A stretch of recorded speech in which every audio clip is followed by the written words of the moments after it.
Bom dia, a paz do Senhor Jesus Cristo, meus queridos irmãos e ouvintes, vocês que estão comigo neste canal do YouTube.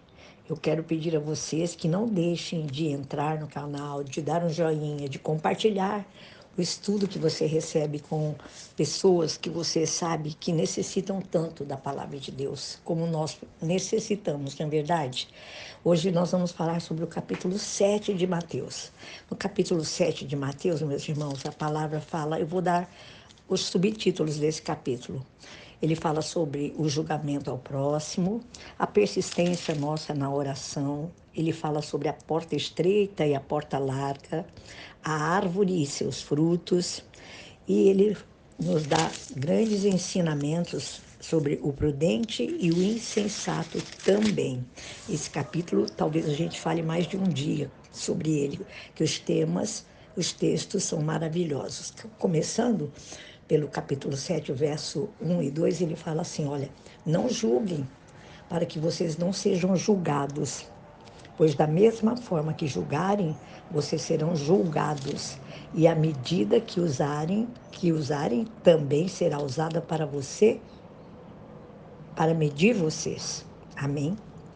E depois ele fala da persistência na oração. Peçam, e lhes será dado. Busquem, encontrarão. Batam, e a porta lhes será aberta. Pois todo o que pede, recebe. O que busca, encontra. E aquele que bate, a porta será aberta. Depois ele fala sobre a porta estreita e a porta larga.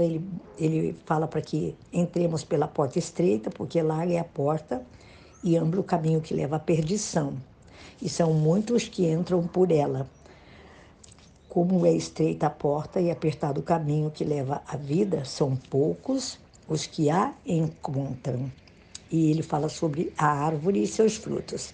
Ele fala que nós devemos tomar cuidado com os falsos profetas, porque eles vêm até a nós vestidos de lobo, vestidos de, amém, não é de lobos não, vestidos de peles de ovelhas, mas por dentro são lobos devoradores. E ele fala sobre o prudente e o insensato, que ele fala assim, portanto, quem ouve estas minhas palavras e as pratica, é como um homem prudente que construía sua casa sobre a rocha, e que quando caiu a chuva, transbordaram os rios, sopraram os ventos e deram contra aquela casa, e ela não caiu porque tinha seus alicerces na rocha. Aí ele fala assim, mas quem ouve estas palavras e não as pratica, é como um insensato que construiu a sua casa sobre a areia. E caiu a chuva, transbordaram os rios, sopraram os ventos e deram contra aquela casa e ela caiu. Então, esses são os textos do capítulo 7 que são maravilhosos, tem para você e para mim aqui, amados, ensinamentos tremendo. E 7, no capítulo 7, capítulo 1, capítulo 2, né, versículo, aliás, ele diz claramente também para nós que nós vamos colher aquilo que nós plantamos. E ele fala assim para nós que plantar e colher, amados, não se aplica somente às questões, vamos falar da agricultura e das finanças, mas também às que são de cunho espiritual. Nós podemos plantar e colher tanto uma atitude quanto uma safra ou um investimento. Então,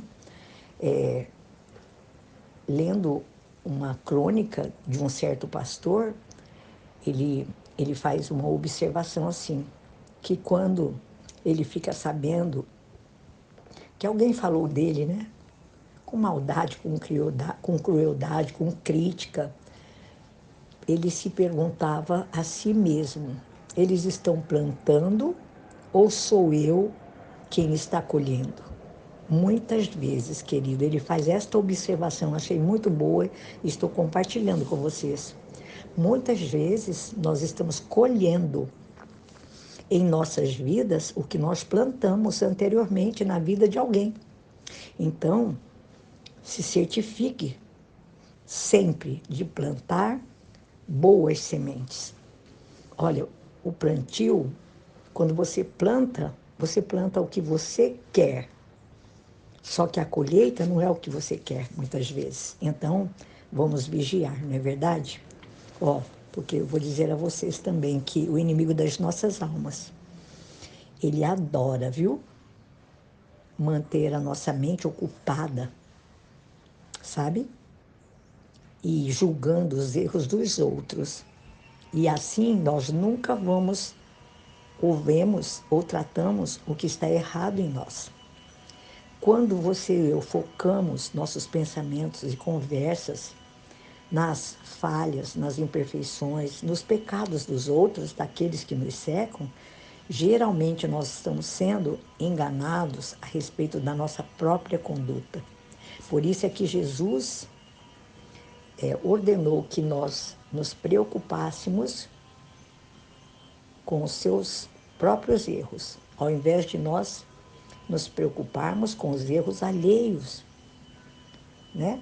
Porque nós também somos falhos. Em Mateus 7, do versículo 3 ao 5, que eu vou ler aqui para vocês, ele fala isso.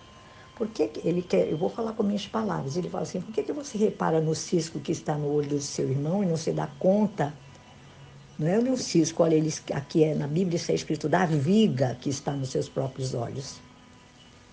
E ele fala assim, como é que nós podemos dizer ao nosso irmão, deixe-me tirar o cisco do seu olho quando há uma viga no nosso olho? Aí ele chama, no versículo 5, ele fala assim, hipócritas, tire primeiro a viga do seu olho, e então você vai ver claramente, para que depois você queira tirar o cisco do olho do nosso irmão, né? E ele fala claramente aqui, irmãos, um conselho, esse conselho é para todos nós, não é só para mim e para você, não. Não podemos mudar os outros, somente Deus pode fazer isso. Nós não podemos mudar nem a nós mesmos também. Então, nós podemos cooperar com o Espírito Santo e permitir que Ele faça essa obra primeiramente em nós. Permita que Deus trate você primeiro. E aí depois, você e eu, com muita humildade, com muito amor, podemos ajudar os nossos irmãos, ajudar aqueles que estão ao nosso redor. E também quero falar para vocês ainda hoje. Mateus 7, verso 13 e 14. Eu quero até ler para vocês, ele fala assim, também pela porta estreita, entrem pela porta estreita, pois larga é a porta e amplo o caminho que leva à perdição, e são muitos os que entram por ela. Como é estreita a porta e apertado o caminho que leva à vida, são poucos os que a encontram. Jesus fala de dois caminhos aqui, irmãos, diferentes que nós podemos tomar, escolher andar. O caminho largo, que conduz à perdição. O caminho estreito, que conduz à vida. E quando nós meditamos nesta passagem, nós podemos ver que o caminho largo há espaço para todo tipo de coisas carnais, coisas da nossa alma, como alguns que eu vou citar aqui, que tem muitos, eu vou citar alguns. A amargura, a falta de perdão, o ressentimento, a vingança. Tudo isso nós vamos trilhar no caminho largo, mas o caminho estreito só há espaço, queridos, para o Espírito de Deus. Na carne é fácil nós tomarmos o caminho espaçoso, mas o resultado final deste caminho é a destruição.